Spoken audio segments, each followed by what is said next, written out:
If you have not yet, make sure you pick out a toy for tonight that kind of just reaches out and grabs you. Something that makes you feel, connects with how you're feeling tonight, represents how you feel, and we'll get into that a little bit later. But before that, just a little bit of recap. We have covered so much. I mean, you guys, thinking back weeks and weeks ago, looking at the understanding yourself part, our attachment styles, our brains and our nervous system, our upstairs, downstairs. I'm hearing so many folks using these words so fluently right now, and it's really exciting to me to see that.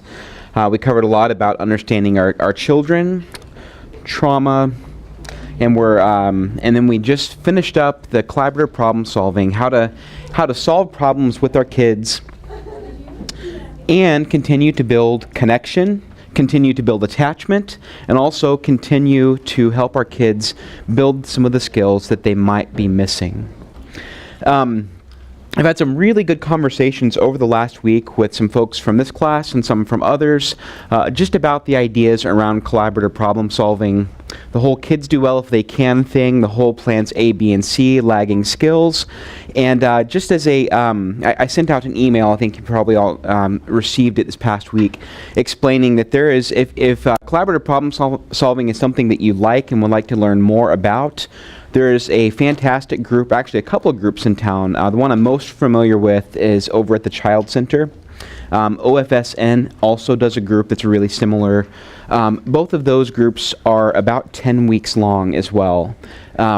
So what we did in the last 3 weeks is actually about 16 hours worth of material compacted into a little over 3, close to 4 hours. So I just kind of hit the highlights and gave you kind of an introduction. There's some great groups that you could explore that a little bit more. But one of the questions I thought was really good was looking at the idea of kind of authority as a parent and where that comes into it. And the other part was about accountability for kids. Because at a really quick glance, at a really quick drive-by kind of glance of collaborative problem solving, it can appear a little different than most of us were systems than most of us were raised in. And so a lot of parents, these questions invariably came up in our 10-week groups that we would do at the Child Center around where's the authority and from the parental side, and where's the accountability on the kid's side. So I'll just kind of give a real quick blurb about that. First is having authority as a parent is extremely important. Coming from a place where you are kind of running the show and have some things to give your children is vital for your kids feeling safe in your household. They need to know that there's someone bigger than them that kind of calls the shots. Now the shift with a lot of this is going from a place where you have kind of all power to a place where you're willing to share some of your power. And this is an idea that's also consistent with the trust-based relational interventions that we'll get to in a couple of weeks. But the idea of sharing power is kind of this place of benevolence as a leader. And going back to that idea of leading through humility and leading through serving our kids. And it's that we are going to help give them the structure and help give them the framework for how to get the problems solved. And when we're doing our plan Bs, if we're doing collaborative problem solving well, our expectations and our authority as a parent are going to be reinstated every time we do plan B. We're going to kind of stand on these are my values, these are my concerns. These have to be addressed when we're looking at how to solve this problem. We don't blow our concerns off the table. Now the other part of that is around accountability. The how do you hold kids accountable when we're doing plan B. With plan C, we're not necessarily holding kids accountable. What we're doing is crisis management. What we're doing is we're deciding which problems we're going to solve and when. We're prioritizing our problems to be solved, But really, Plan C is not our go-to plan to really help kids learn the skills that they need to learn. This is just to keep things cool enough, keep the lids down so that we can actually cover some ground in some of those other areas. Plan A, there's kind of all accountability, all authority, but very low in terms of like the connectedness and helping the kids learn the skills on their own. So both of those are kind of not our primary plans that we go to. When we're doing Plan B with our kids, when we're doing the here's your concern, here's my concern, what do you think we can do to fix this? In some ways, this is ultimate accountability for your kids. This is, we are not going to sweep this under the rug. We're not going to just turn a blind eye to this. This is a problem that you helped to create, and I'm not even going to let you off the hook by grounding you, right? It's the do the crime, pay the time, on to the next. It's, I'm going to draw you into helping fix this problem. There's kind of two different schools of thought and philosophy when we're looking at justice. Whether it's globally, nationally, locally, or in our own households.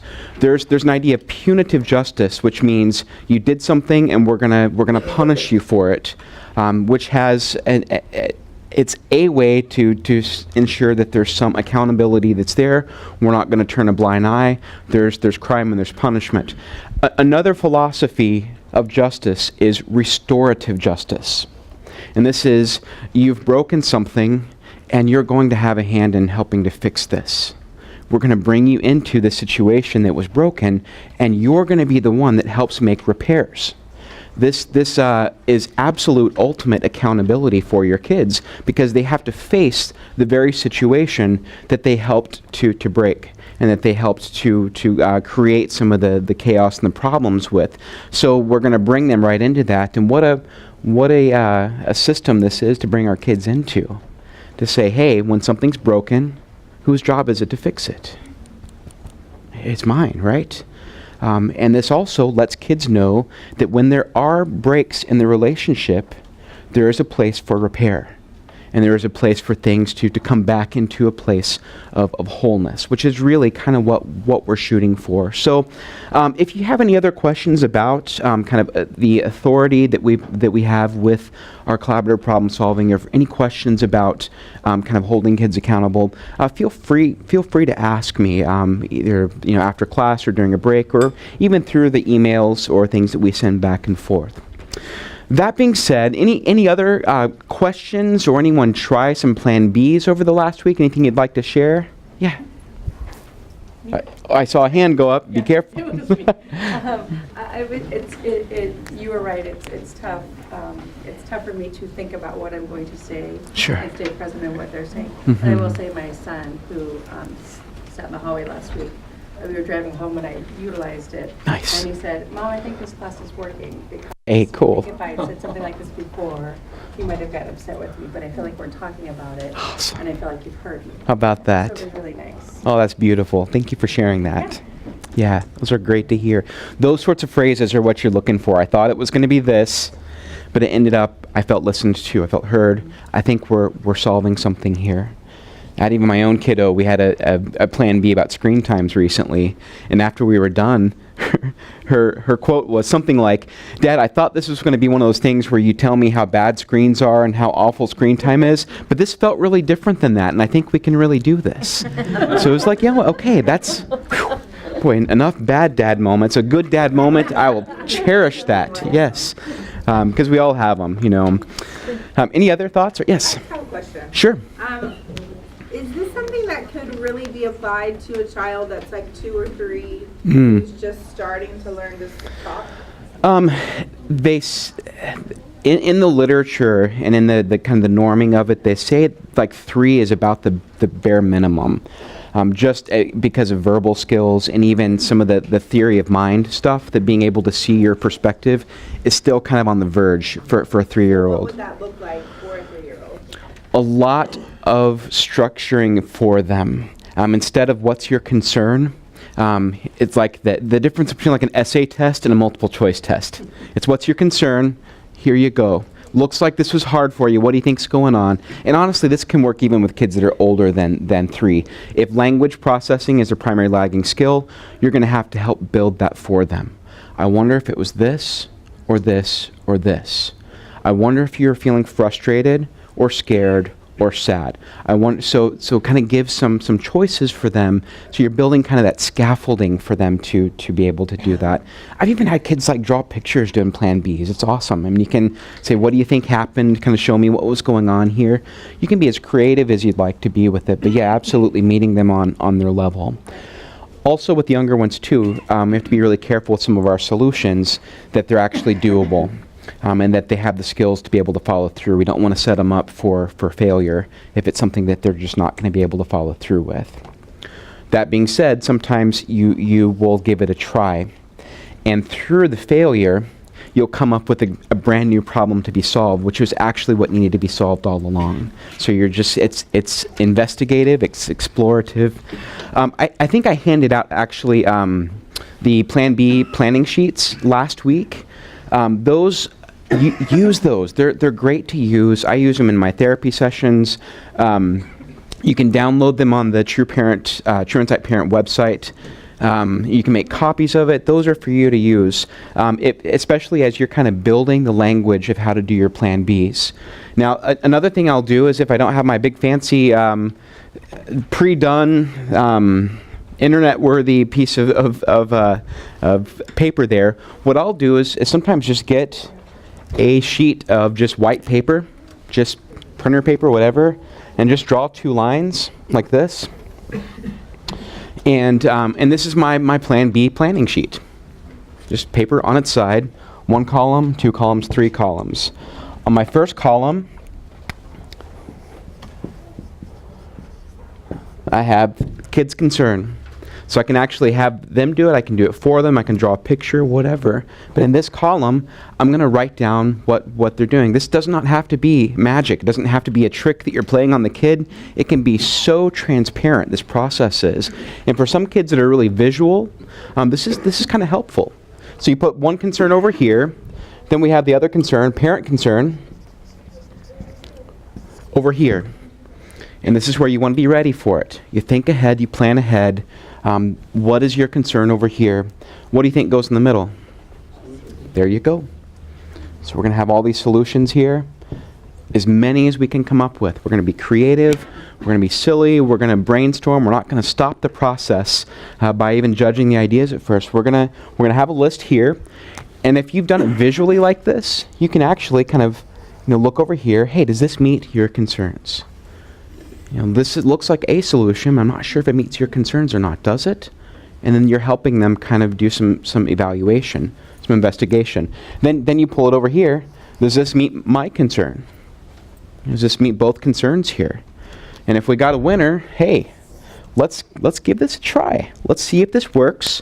Is it something we can really do? Is it something that's sustainable, that's actually doable? And if so, you're golden. You're ready to give it a try and see if it works. And I've had kids, families do these with me in my counseling sessions, and this is like their contract. Like they will take this home and stick it up on the fridge and say, this is our plan for the week, kiddo. Like this is what we're going to give a try. And it gives some accountability kind of on both sides there. And sometimes they'll bring it back and it's wadded up because they didn't like it and it didn't work, and that's fine because we can start all over again. But other times it's like, hey, this is golden. We got us a good solution here, and this worked. All right, any final thoughts about collaborative problem solving before we're ready to move on? No? Okay. Yes? Solutions. Our solutions for our problems. All right, so we are ready to jump into our connecting through play. This is the part where we're going to explore filial play therapy, which is just a fancy word for play therapy with families. Tonight we're going to look at some of the basic skills around play therapy that are around observing, listening, and describing skills. Play therapy is actually, it's kind of a 12, 11, and 12 and under, down to 3 sort of intervention.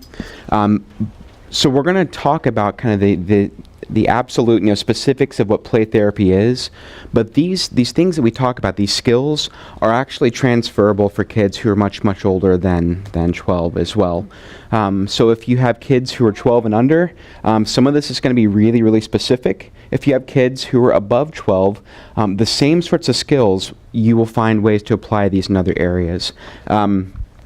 So what we're going to do is, if you have your toy, awesome. If not, we're going to take about 3 minutes.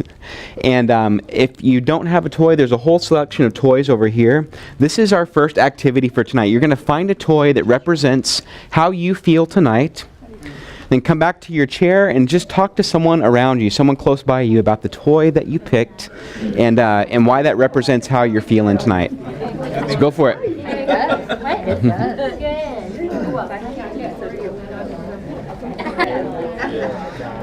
Okay. Everyone connected with their inner child? Back to my toy box. How was this for you? Not necessarily what did you think or what did you feel, but like what just the experience in and of itself, what was it like for you? Uh-huh. Lighthearted. Lighthearted. Okay. I think I saw more smiles, more giggles than I have the entire 7 weeks. Yeah. What else? It was stressful. Stressful. Okay. I also saw more groans and eye rolls than I've seen in the entire past 7 weeks. We kind of have the whole spectrum, right? For some, this is comfortable. For some, not so much, right? What else? Yes. Kind of insightful of the people around you, Oh, yeah. Kind of maybe got to know a little bit more about their world than maybe you would have otherwise. Why do you think that is? Because they chose the boy for a reason. Sure. So what if I would have just said, okay, everybody, share kind of where you are emotionally with each other right now. No toys involved, just like, just words. Been a little more awkward.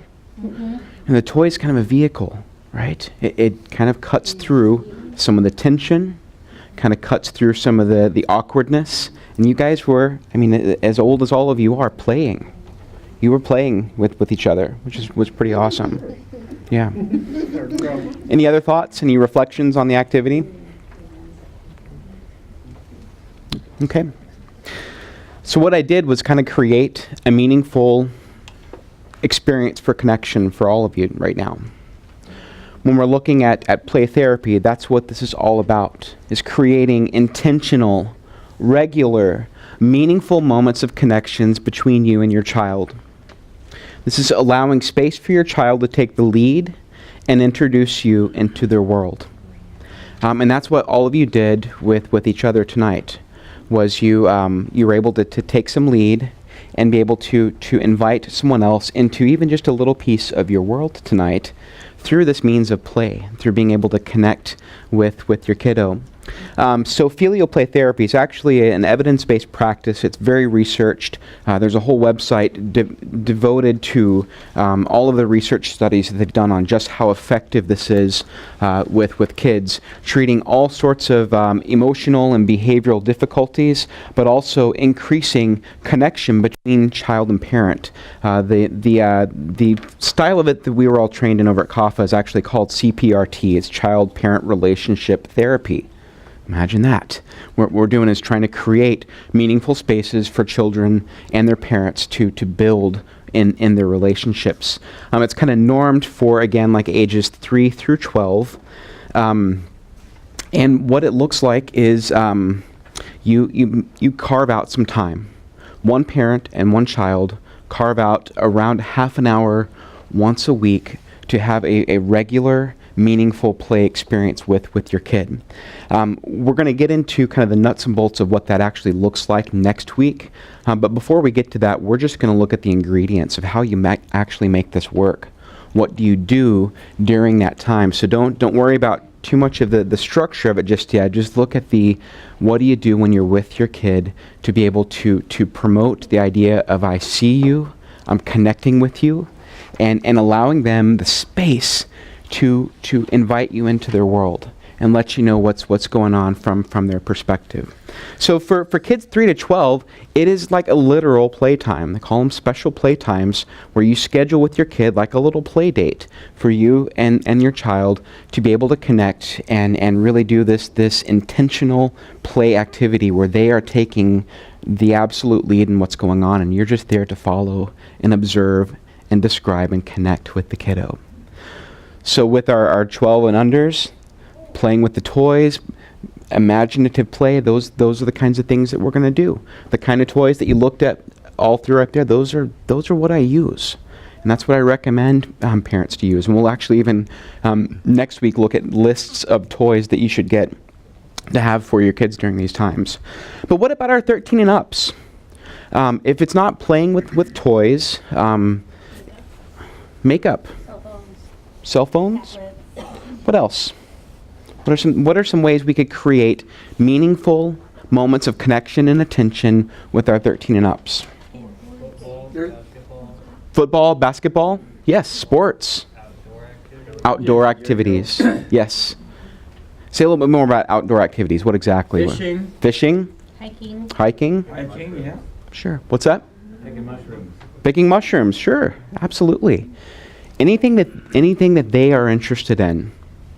Or even take something that they're interested in and incorporate it into something that you like, and then make them broaden their horizons. Sure. And what they're interested in as well. Oh, for sure. I think broadening kids' horizons is always a good thing. When we're creating these kind of moments of connections with our kids, one of the hallmarks of this idea is really letting your kid take the lead. So with our 12 and unders, they're going to lead the play session. They're going to be the ones that decide what to play with, what imagination stuff's happening, what games are happening, and we're there to meet with them and give them this very unique space to be really seen and heard and felt by an adult. And that is going to let the creative juices just flow and let them really explore their inner world through what they're doing, not what we're wanting to impose upon them. Right? And that's why we only recommend this 30 minutes once a week, because it's really hard. It is hard to set our agendas aside and really let the child lead the play session. We've got these great frontal lobes, right? We've got these fully functioning frontal lobes, and we want to just kind of say, well, you know, what you could do is this, or maybe you should try this, or maybe you should try that. We just shut it off. We just play dumb, and we let the kid completely lead this 30 minutes of playtime. Now we've got the entire rest of the week, all those other minutes of the day where we can do things like instruct and guide and teach and structure and all those sorts of things. But really carving out even just once a week to intentionally play, intentionally connect with your kid is so valuable. So if it is outdoor stuff, if it is sports stuff, if it is art things, if it's baking a cake, if it's doing collage, if it's whatever it is, for that moment in the day, you let the kid pick the activity. You let them guide the ship where it's going to go, and you're there to connect and to observe and do all those great things. But that's the idea of the filio play stuff. So just a little bit of background. This was pioneered by the Gurneys, Bernard and Louise Gurney, back in the 60s. Further developed by Dr. Gary Landreth, who myself and a lot of others have actually trained under. He ran for a lot of years the Play Therapy Institute at the University of North Texas.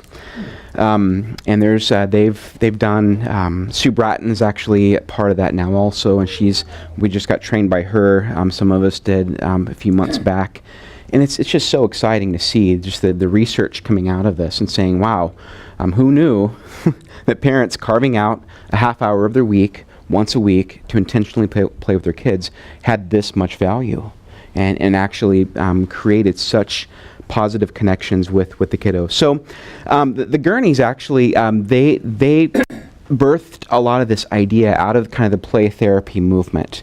And so there are a lot of therapists that were trained in schools of play therapy, where they bring in the little ones and they have the play therapy offices and all the toys and the sand trays and all those sorts of things.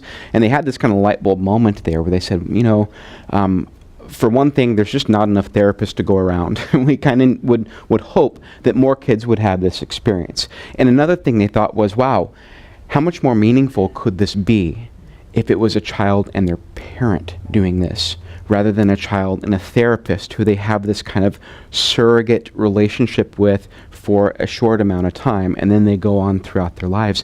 But with the parents, this is creating framework, and this is creating connection that's going to last lifelong.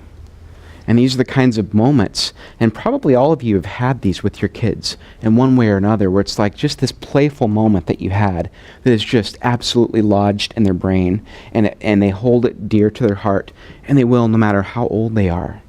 So being intentional about creating these sorts of experiences is really good.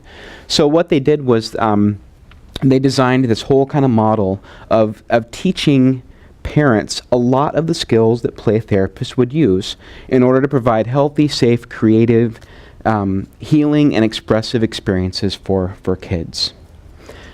So we're not going to train you to be registered play therapist or therapist with your kids, but what we are going to do is kind of look at a lot of the skills that a play therapist would use that you can kind of have in your back pocket to use when you're having these moments with your kids. A few thoughts on why this is effective. One is around secure attachment. I'm going to think back 2 weeks ago, put your attachment hat back on, and creating these experiences of security with your kid. For one thing, if you do this like on the regular, this means that you schedule a time with your kid and you keep your promise.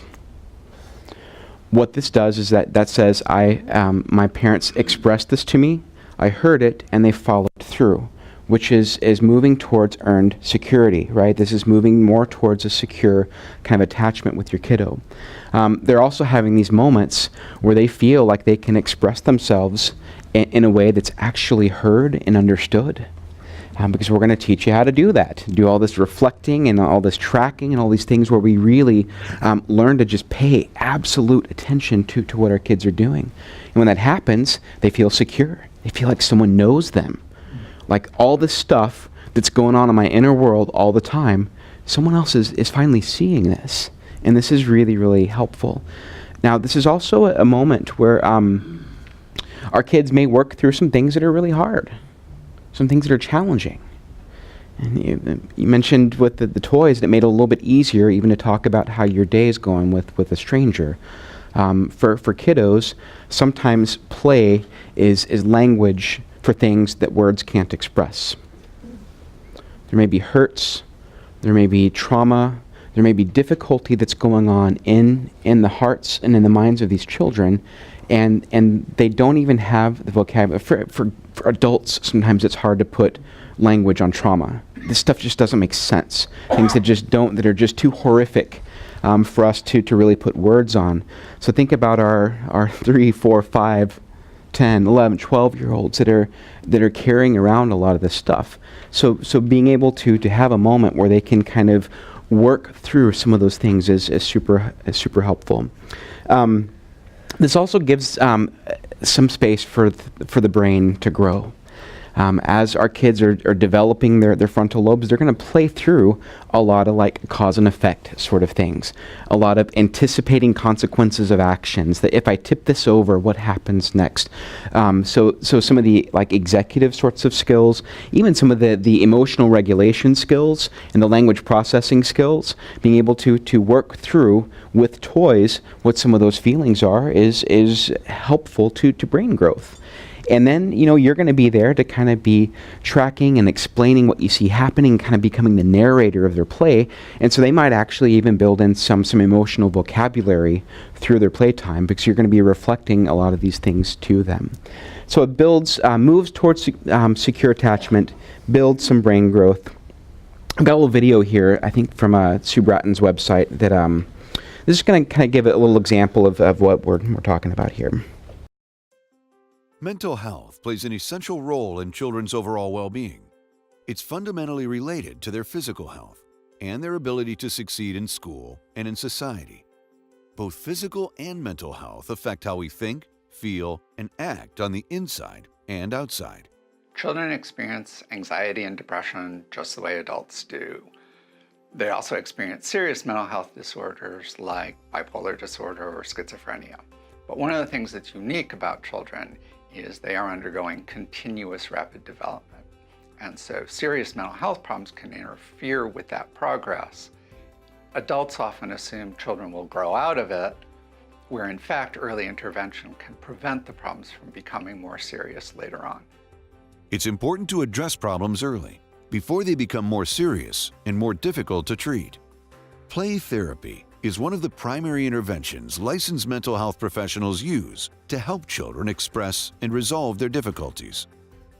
Play therapy is an umbrella term used to refer to any number of therapies originally developed for work with adults that were modified in some way to be suitable for children by the addition of play. In traditional therapy, adults talk through their problems to come up with solutions and ways of coping. In play therapy, therapists use play to accomplish the same outcome. Play has three therapeutic functions typically. The first is because children don't choose to come to therapy, they're brought to therapy. They often are very uncomfortable with the process, and play is an excellent way for therapists to bypass those concerns or reservations. Second, it's often used for communication. Children may not have words to express the problem, so they can use play to either show the therapist or act it out. And then third is play is a way for the therapist to provide the children with moments of relief from their difficulties and just have fun in the session. Play therapy is particularly effective with children because it's a developmentally appropriate way of helping them address everything from common life issues to complex trauma to serious and chronic mental health problems. Historically, play therapy has most commonly been utilized with children under the age of 12. However, given that we have a number of different theoretical approaches to play therapy, depending on the need of a child or an individual, in combination with the training of the play therapist and the modality that they're actually using, there's growing support for the use of play therapy for a variety of ages. That includes older children, adolescents, as well as intervening and working with families. In 1982, Dr. Charles Schaefer and his former intern, Dr. Kevin O'Connor, formed the Association for Professionals to share information about a distinct group of interventions that use play as an integral component of the therapeutic process in their work with children. Membership increased as services were added. The International Journal of Play Therapy is now in its 26th year. Our annual conference provides training specific to play therapy for mental health professionals, and the registered play therapist credential is currently held by almost half our members. 35 years later, with 7 full-time staff and over 6,300 members in more than 20 countries, APT provides a strong and cohesive professional community. With a focus on the profession of play therapy, the Association for Play Therapy, known as APT, offers training, credentialing, peer-reviewed publications to its members who work with children and use play as their primary mode of therapy. As a child therapist, the stakes of what I do are very high. Play therapy brings two very important things to the table. Number one, it brings together our major models of therapy that we know impact change and facilitate healing and recovery. And number two, it brings us the child's natural means of communication, which is play. So the combination of those things allows me as a therapist to intervene in a way that's developmentally sensitive and at the same time therapeutically impactful. The Association for Play Therapy provides ongoing training, professional credentialing, as well as research that's specific to play therapy. Not only does the organization then support the... All right. Oops. So that just kind of gives a little bit of the background that this has been around for quite a while, and that there's a lot of research going into it, and that's kind of the structure of what it does. So this is kind of a recap. So what play does is reduces the stress and anxiety of the interaction. So just like when you came in, and at first it was a little bit stressful to find the toy, but you found it, you started playing, you start connecting, you start talking. It brings down the anxiety, even for us adults sometimes. But creating these moments of play helps to have a less stressful, less anxious interaction with our kiddos. Also being able to structure complex thoughts and feelings when words aren't available. So being able to put some sort of action, some sort of symbol to what's going on that maybe the words are not there to represent. And also provides relief from the difficulties of life, allows children to just play and have fun. So this isn't just all about fixing your kids or helping them work through stuff. Sometimes it really is just about having fun with your kiddos, and having fun is therapeutic. Having fun with your kiddos is helpful. It's good for our kids, and honestly good for us.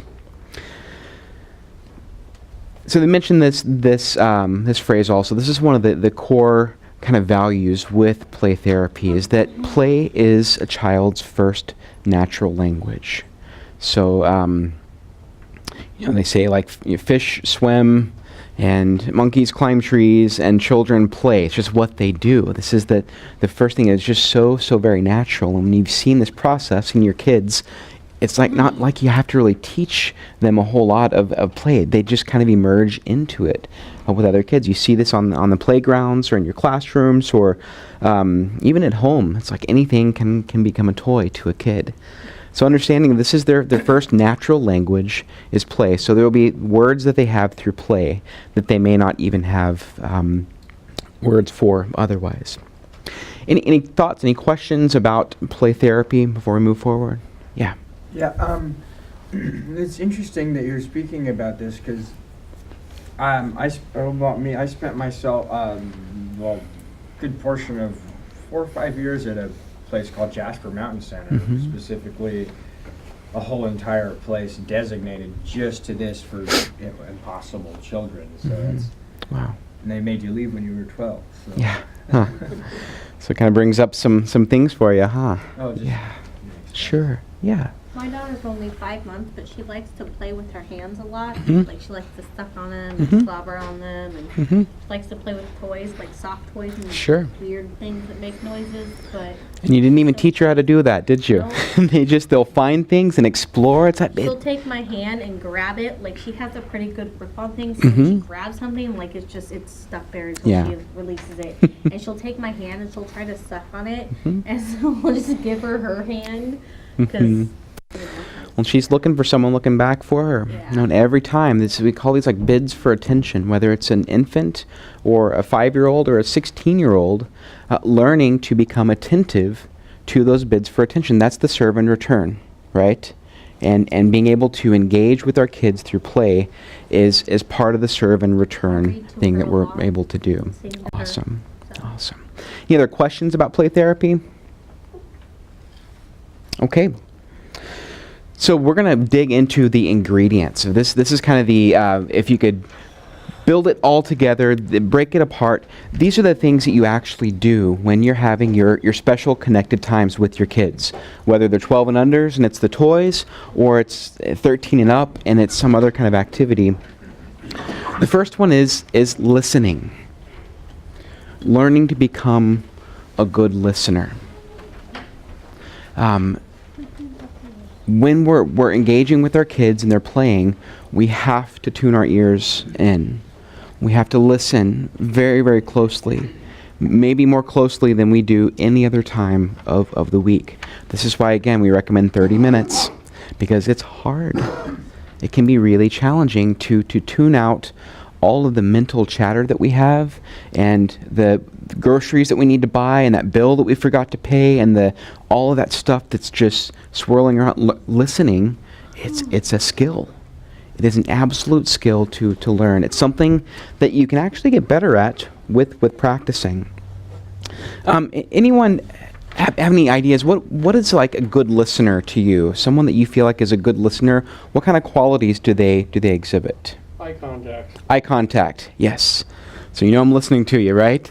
Is eye contact. So letting you know through body language that you're listening. Yeah, what else? Repeat what you say. Repeat what you say. Mm-hmm. Don't interrupt. They don't interrupt. They let you keep talking, right? Yeah, very good. And these are like actual interruptions and even mental interruptions too. This is learning to become an active listener means we turn off that desire to come up with our response of what we're going to say next. When we're in a conversation with someone, we have that, we're already thinking of our comeback while the other person's still talking, that shuts down our listening. And learning to kind of, through humility and through some self-reflection, realize, oh, I'm doing that thing. And not being harsh or judgmental towards yourself. It's natural, it's normal. But learning to gently guide your attention back onto your child. Recognizing, gosh, I'm into next Thursday, and I'm not even right here, right now. And just, forgiving yourself for being a human being. And gently guiding your attention back to your kiddo. Because you can also spin out on some self-judgment there and some condemnation, which is not, that's going to take you down a whole nother rabbit hole. So just being kind, being gentle to yourself, and steering your attention back to your kiddo. What else? Someone over? Yeah. I was just going to say, a good listener, I think, when they're really paying attention to you, they're sparking their own ideas. You're giving them ideas. Mm-hmm. And they give feedback. Okay. I'm thinking of me and my daughter, Sunny. She's 11. She'll be saying something, and if I say something like, "So you mean?" and I give her something that's relevant, she's like, Sure. "Exactly. That's exactly." Blah, blah, blah. And so we're on the same page, and she knows I'm listening. So you're actively engaged, and so much so that when you're reflecting, she says, "Yeah, exactly." So you're on the same track there. Fantastic. Very good. Yeah. How important is it for you to be down at their level when you're trying to talk to them? Pretty important, especially with our little ones. That kind of conveys, and that's a humble pose as well. I mean, that's if I'm up here teaching, I've got this kind of authoritative sort of stance. But if I'm down here talking with you, it's like we're everything's kind of low. And even if you can get down lower than the kids and be just so interested in what they're doing that you almost give attention up, it's fantastic. So being able to be on their level, yeah, absolutely. I do that with my niece. Like I did that when she was 2, and it worked really, really well. Nice. So I got another video to express or to kind of explore what active listening does and does not look like and why it's important. So.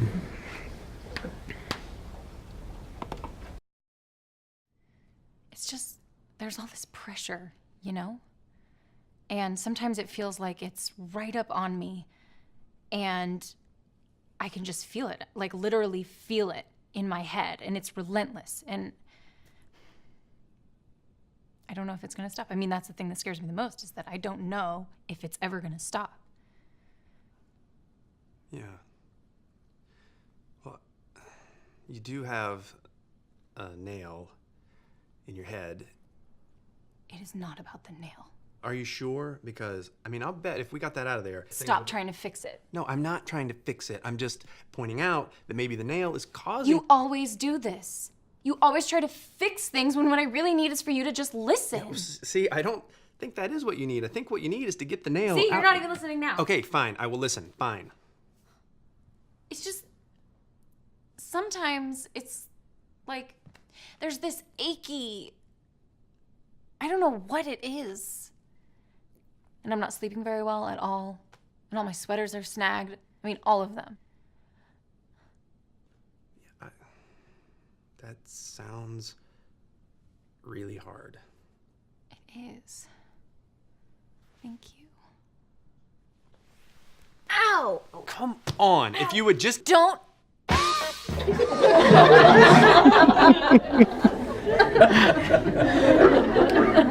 Anybody been there?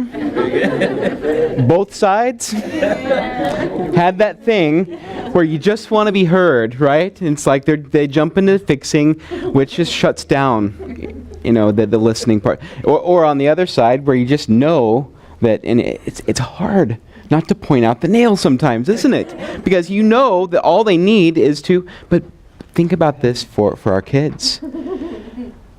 What listening does is it gives them the space to kind of work some of this out on their own. This is building that brain connectivity. This is helping with executive skills. This is helping with serve and return. This is kind of being able to stretch some muscles there that if we always tell them what they're supposed to do and how they're supposed to fix it, they're always going to look to us to do all of that for them. What we want is to help. We want to guide.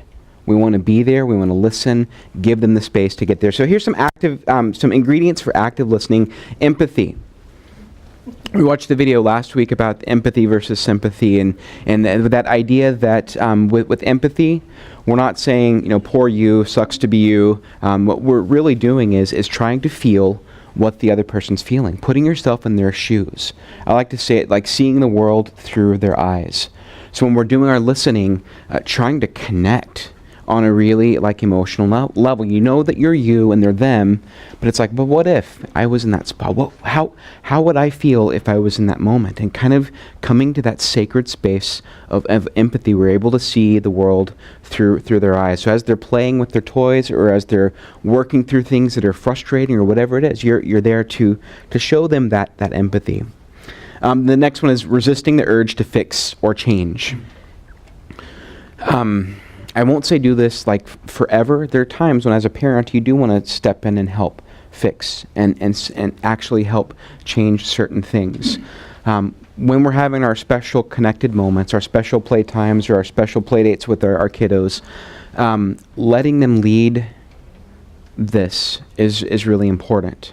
If they're expressing something that's really important to them, and we tell them, no, that's not right, what you need to be doing is this, that's almost like the adult equivalent of if you're in therapy and they're just telling you that you're all wrong. These are their words, this is their experience. So giving them that space to work it out how they will, and give them some space to get it wrong sometimes, and work through the frustration of that is helpful. So you will feel this urge to want to fix or correct with your kiddos. Resisting that urge is part of what's going to keep your listening going. It's going to keep the child engaged in what they're doing, and it's going to keep the flow of the play happening. Summarizing is another one. So it's like, I think someone mentioned that too, of saying things back to you. You're going to kind of give the big picture of what's been going on. So giving some summaries. Oh, it looks like this is what's been happening. Is, the alligator got its tail ran over by the car, and they're taking the alligator to the hospital now, and they're going to get him all fixed up. And you're kind of giving the whole summary sometimes. You're helping build that cohesive narrative in the mind of the child. Giving some scaffolding, giving some ability to make those kinds of connections. So summarize from time to time what you hear. Reflecting feeling. This is kind of just that word reflecting is like you're a mirror, right? And whatever's happening to the kid, you're just mirroring it back to them. So if you recognize a feeling that's happening, reflecting that feeling back to the kiddo, it just lets them know that they're seen, and that that you know what's going on for them. You're making a guess. You're not telling them how they should feel, but to you, that looks frustrating. Wow, that looks like that would be really frustrating. What's happening here right now? So it looks like you're feeling frustrated. You're not telling them that, but you're reflecting. To me, this is what it looks like. When you reflect that, they can, sometimes the mirror gets it wrong. Sometimes you're not right on the money, but if you're just reflecting it, then they can correct you, and that's even better. It's like, no, I'm not frustrated, I'm angry, right? Or I'm just confused right now. But this also will help put some language, some left brain language on the creative play of the child. So this is helping them build some connections right and left brain here also. You're being able to pull that into the experience for them. Also, remaining non-judgmental. We want to give our kids space to, in this half hour, especially with their play, to be able to work through some things that we may even find challenging, and we're going to remain as non-judgmental as we can to keep that process, because what's that doing is it's saying, hey, this is a safe place, and I can talk about the things that are hard for me here, and no one's going to freak out, and no one's going to tell me that I can't go there, because I might really need to go there. This may be the first time in their entire existence that they're exploring some of these things that may be really, really tough for them. So remaining non-judgmental is super important. And kids will kind of catch you on this too. I remember one kiddo, one of the first times we did a play therapy session in the big playroom, he gravitated. It was like, this is our time to play. You can play lots of things that you would like to play with over the next minutes that we have together. And he looked over at the Barbie dolls, and kind of started moving towards them and looked back at me like, "What are you gonna do?" And I think he was anticipating what? Sure. And maybe he'd heard that before. Maybe I don't know. But and I was like, "It looks like you want to play with those, and here you can choose what you'd like to play with." Gave him some space, and he starts taking the clothes off of the doll, right? Which is, there's a prime space for some judgment too. And I just kind of remained neutral. It's like, "Looks like you're taking those off there." He said, "Yeah, I want to dress this one up really nice." It's like, "Oh, you want this one to look really nice? That's cool." And then he starts trying to put the pants on the doll, and he couldn't do it. And he was having a lot of difficulty with it. What's my heart want to do? Yeah, do it for him. Want to step in and fix it. But I didn't do it. I'm doing my listening, my reflecting, and I'm paying attention. I said, "Wow." And he said something like, "This is really hard." "Oh, it sounds like that's really hard for you to get those on." Yes. And as he's trying to get the little pants on the doll, he looks up at me with these big eyes and says, "It's hard for me to get my clothes on sometimes too. And sometimes my parents get real mad 'cause I'm supposed to be getting ready, and it's just hard." And he was a little bitty guy, but wow, what a moment to be able to express something that was really meaningful to him. And had I had some places of judgment or steered him in a different direction, or even just not been paying that close of attention to what was going on, instead just reflecting the feeling, let it take the place it's going to go. Take some risk in our places with our kiddos. And but boy, what a gift he gave to be able to express, "This is something in my heart. I don't think I've ever told anybody this, but this is an experience that I have." So, and on that note, sometimes you may come to some places with your kiddos that maybe they're telling you some stuff that's hard to hear. And maybe there are some areas, especially with kids who've experienced trauma, that may be a bit much. It is always okay to connect if you feel like you're getting into one of those areas, to connect with professionals around this, and to maybe do some referrals or get a kiddo to come see a counselor to talk about some of these things. So don't feel like I'm just throwing you out in the deep water and say, "Do all this," and don't ever get freaked out, because you will. Even as therapists, we get freaked out sometimes with what's going on. So it is a really risky place to be, to let a child be kind of uncensored in what they're doing, and then play gives them that space to do that. So that's, remaining non-judgmental is important. Body language, you mentioned that's a great one. So active listening requires a body that is attentive as well, and letting the child lead, let them be able to do that. I've got an example here of active listening, and so this is kind of what it looks like in real life, or in Raymond's life here. If you've ruled out any medical problem and your child is still wet in bed, he may be trying to tell you something. He's telling you, I have to pee. So I think we're going to wrap it up for tonight. Before we do, Are there any other questions?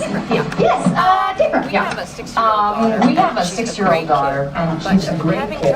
But she's having trouble listening, and she's been very stubborn lately. But that's every kid, right? It's just a phase, right? Well, this is a perfect opportunity for you to try some active listening. We'll try that. Thank you, we'll try that. So active listening, I'm not familiar with that. Well, it's encouraging your child to express herself verbally without influencing her with your own preconceived notions or opinions. Here we go. Here we go. Why don't we try to illustrate this with a little role play? Let's have you. Ray, is it? No.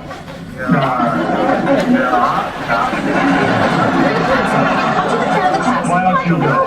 Why don't you go, Dad? Don't be shy. let's just say that I'm your daughter. Let's just say that I'm your daughter, and I refuse to go to visit Grandma on her birthday. Well, in this case, I happen to know Grandma. Well, in this case, I happen to know Grandma, and I can't say I blame you. It's just hypothetically, Ray, all right? Focus.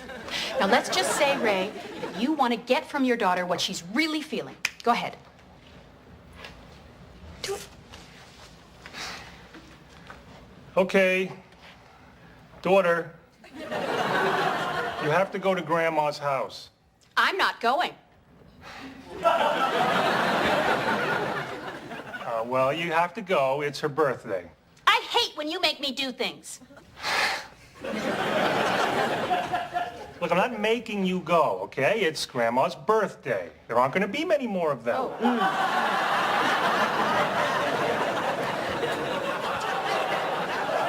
Now, see, I'm going to stop you just for a second, Ray. You see, I don't think at this point we need to discuss Grandma's mortality. Doing, Ray? I'm playing the game. It's not a game. It's okay. It's okay.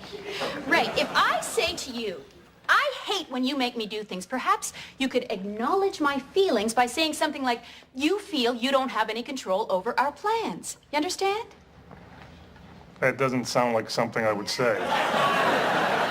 Just takes a little practice. Come on, let's keep going. Yeah, let's. All my friends are going to the park, but I have to go to some boring party? You think that the party's gonna be boring? That's it, Ray. See, you're reflecting her feelings back. Yes, it's just a bunch of grown-ups sitting around an old house. I want to be with my friends. But Grandma has that big bowl of coffee nips. I don't care. And you can't make me. What are you doing? I'm not going. Please, get up. You get up. Why do I have to go? Well, I don't know. But why? Why? Because I said so. Huh? That was big when I was a kid. All right, look, Mommy said you gotta go. Leave Mommy out of it, Ray. Thank you. Look, you better get up or... Or what? Or no more TV. No, Ray. Okay, or you're going to boarding school. Do you always threaten? No. No, sometimes she yells. Oh, Ray. I'm sorry, we've run out of time. Thank you all for coming. I'll see you next week. Ray and Deborah, I'd like you to stay after class, please. I think we need to talk. All right. Woo! Anyone been there? What'd you notice? He didn't have very good listening skills. We think we do sometimes, right? Yeah. Following directions. It looked challenging? Yeah, a lot. Yeah, it is. Did you feel with him when he was like, no more TV? Or, I mean, so much of these things you're trying to fix, but it pulled him out of the moment. So we're going to watch Ray get it a little bit better here. Why did you do this, Allie? This is terrible. Oh, great! This is Michael's giraffe. He's crying now. Why did you do this? Cause. Cause is not an answer. Active listening. Ray, that doesn't work. It works. I just use it on the worst kids in the neighborhood. Would you look at this? Look what she did. Try it. Try it. No, Ray. I'll do it. You want me to do it? No, I'll do it. Okay. Allie, let's talk about what you did. I don't want to talk. Are you feeling angry? Reflect back. You're angry. Yes. Okay. But it's not okay to rip up toys when we're angry. Judgmental.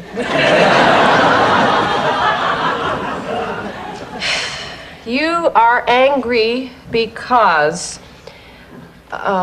Because it used to be your toy. Oh. Yes. I don't like Michael and Jeffrey. I see. You think that Mommy and Daddy pay too much attention to Michael and Jeffrey. Ray, okay, I was handling this. They get everything. Right, and you're upset because we gave them your old giraffe. I still liked it. But you weren't playing with it. But that doesn't matter, though, because it was still yours. And you're mad because we gave it to Michael without asking you, right? Right. Well, Mommy and Daddy made a mistake. And everybody makes mistakes, right, Mommy? Yes. Do you feel better now, Allie? Yes, can I have the giraffe? Well, it's broken, honey. I know, I want to try to fix it for Michael. Uh-huh. They're sweet. Thank you, Daddy.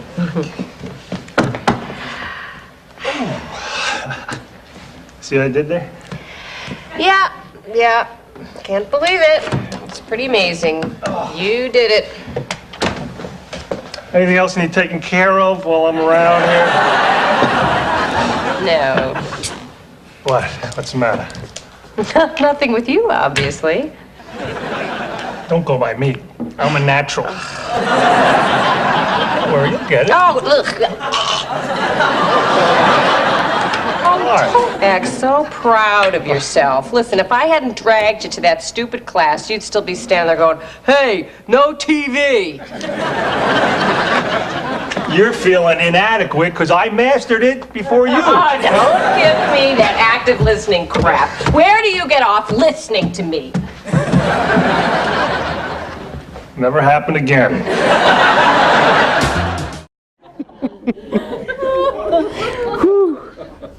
Close to home.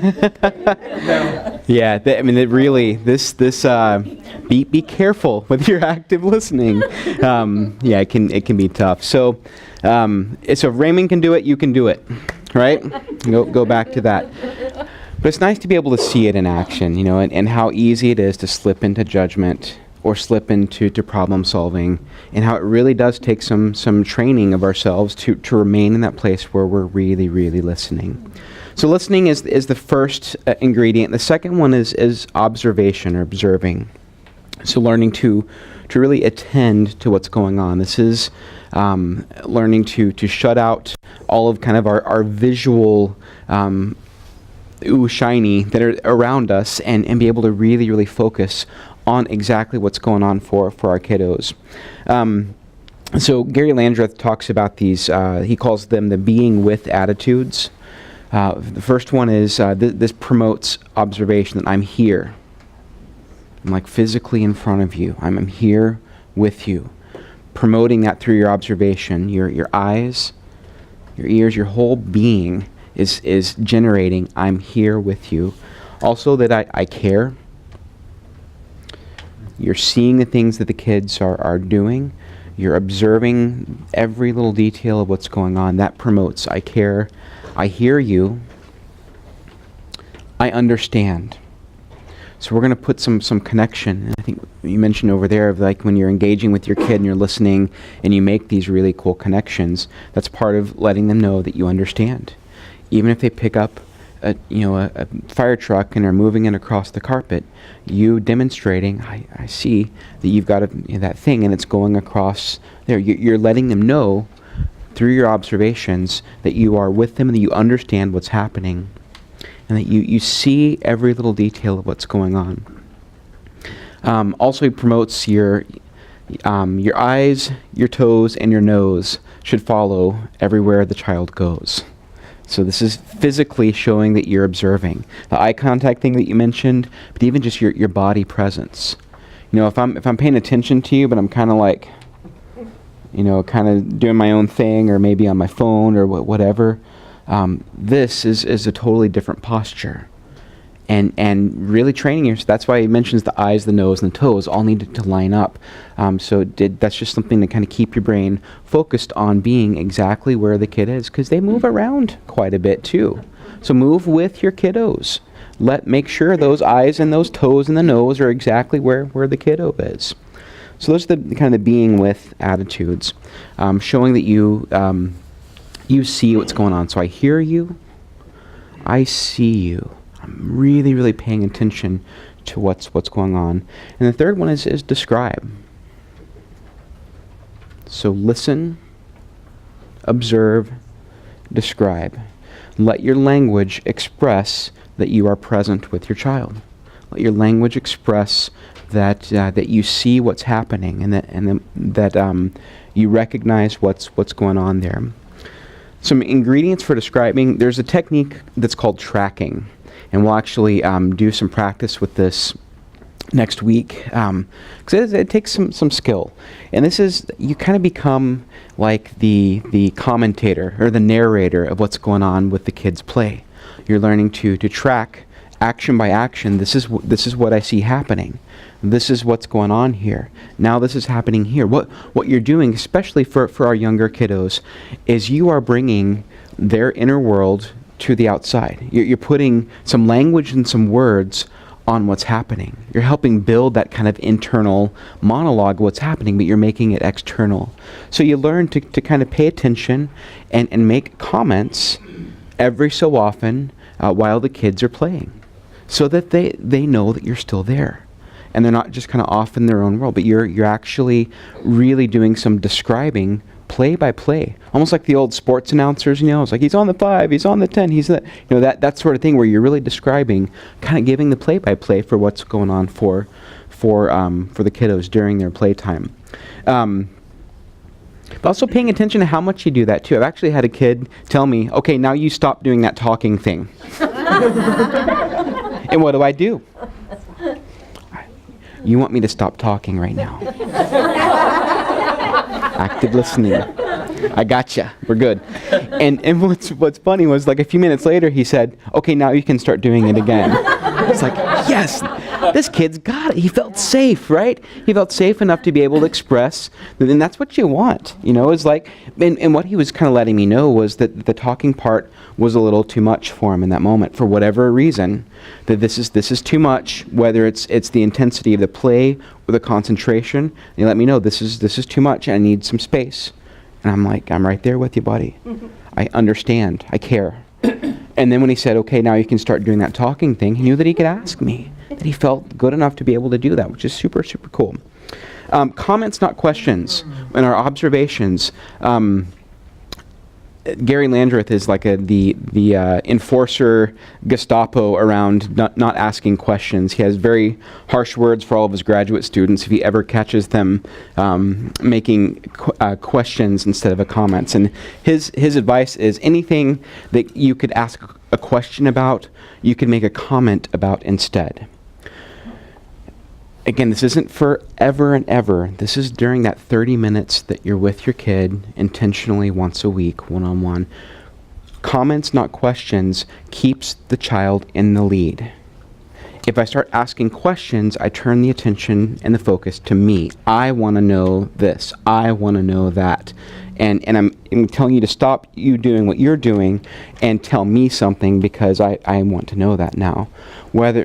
Whereas a comment is just saying, I see this happening here. And you can be inquisitive with your comments. Gosh, I really wonder what that is there.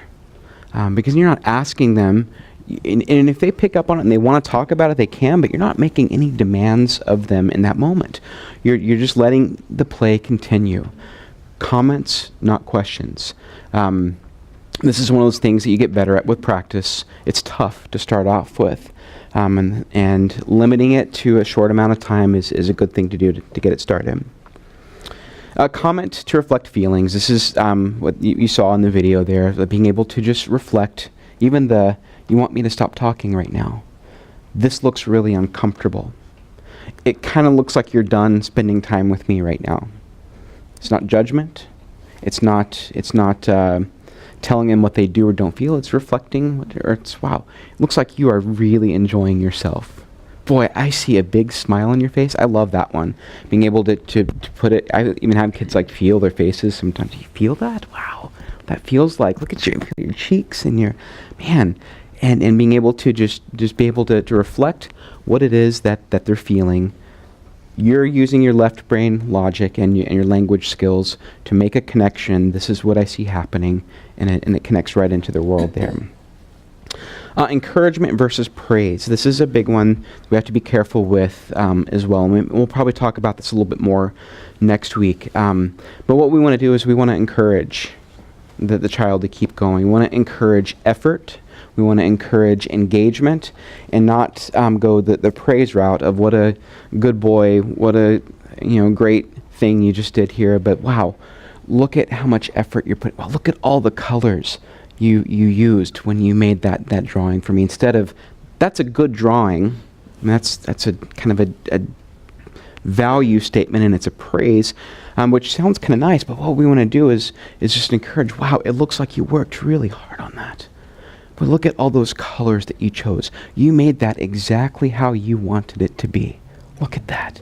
So it's being able to encourage the process and encourage the moment. And even instead of, hey, what a big tower you made. That's a giant, biggest tower ever. It's about, look at how many blocks you're able to stack there. Boy, look at the focus. Look at how much attention you're spending on this right now. I just see so much happening for you. So that's another one. We catch ourselves. It's so easy to slip into praise versus encouragement. So keeping it up there. This one is a little bit more particular to the youngers, the play activities. Wait for the child to name items, because I may, if I've got this here, and if the kid's playing with this, and I say, "Oh, you've got the tiger now." What has this become? The tiger, right? But what if this is not what that was for the kid? Let's say it was the big scary dog that bit them that day, and they felt really scared. All of a sudden, I've taken away dog, or whatever it was that they wanted. And so what Dr. Landreth, when he was instructing on this, you can use the word thing.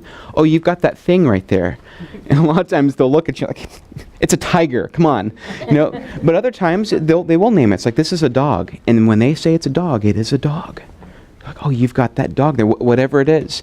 This is not the time to help your children classify the animal kingdom, or to actually say this is, it's a diesel, not a semi, or this is, we can do that any other time during the week. When it's the playtime, they get to call the shots. So learning to let them take the lead, even in naming some of the things that they're using there. All right, so here's a quick example of just kind of how to reflect some feeling, make some observations. We see this kiddo here looking at us. The child says, "I hate school. I'm never going to go back again." We're going to look through 3 different ways to respond to this. First response is, "Oh, yes, you are." What have we done there? We've hit plan A. What is happening to our listening at this point? We're done, right? We have hit a wall. We've hit a possible power struggle there.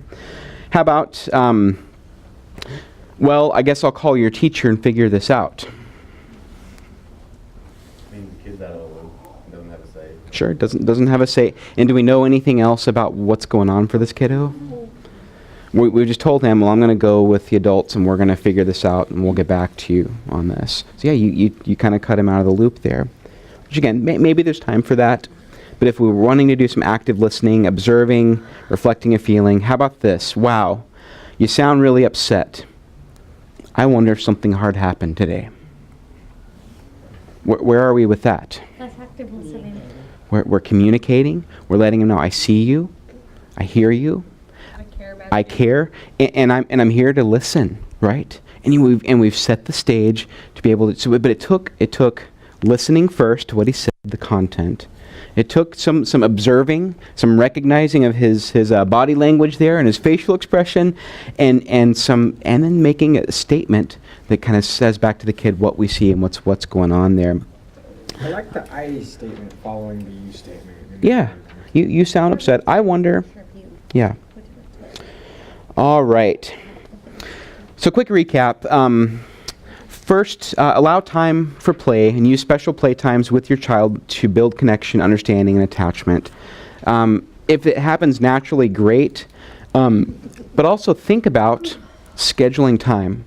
Boy, if your kid saw their name on your Google Calendar and it was right there digitally, how cool would that be? This is something that we can all get better at, and it's something that we can all take the times when they happen naturally, but think about scheduling sometimes as well.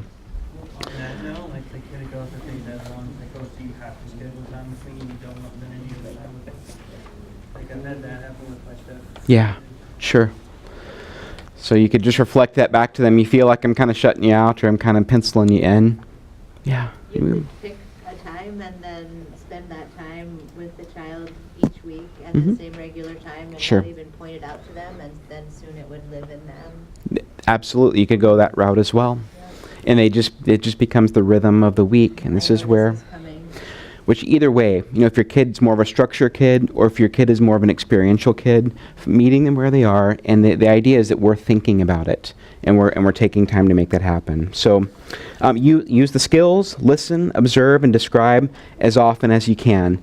Really zero them in on your special one-on-one time with your kiddos, but try using them other times too, not just in our play times.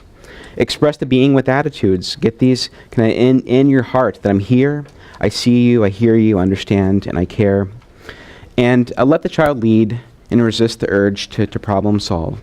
Give them this really unique golden opportunity to take some of the lead. For some kids, it's really their first time, and it helps build some confidence, build some skills and exploration and communication. And you're building attachment every single time you do this, building that relationship. And this is something they're going to internalize, and it's going to be a value that you instill in them, is that people matter. Being intentional with the time you spend with other people is important. They will carry this into their relationships wherever they go as well. All right. Have an awesome week. We'll get down into the nitty-gritty next week and what this can look like for you and your kiddos. Thanks a lot, folks.